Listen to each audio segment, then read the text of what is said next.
নমস্কার প্রিয় বন্ধুরা। ইনি হলেন আমাদের বাড়ির কালু।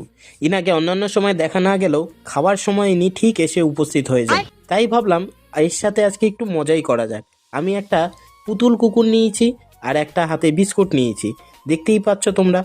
তা আমি এই পুতুল কুকুরটাকে বিস্কুট খাওয়ানোর ভঙ্গিমা করছি। এইটা দেখে ও বারবার ভয় পেয়ে যাচ্ছে।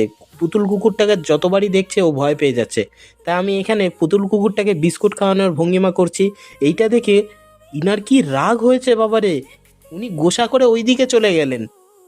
তারপর আমি তাকে বারবার ডাকি কিন্তু আসে না, হাতে বিস্কুট দেখিয়ে দেখিয়ে ডাকলেও আসছে না। তারপর আমি পুতুল কুকুরটাকে একটু আলাদা করে সাইড করে দিলাম। তারপর দেখলাম আসলো, এক পা করে বাড়াচ্ছে। তা বাড়িয়ে তাতেও ওর মানে সাহসে কুলাচ্ছে না যে এসে বিস্কুটটা খেয়ে যায়, কিন্তু শেষমেশ এসে সে বিস্কুটটা খেয়ে নিল। তো দেখা হচ্ছে পরের ভিডিওতে।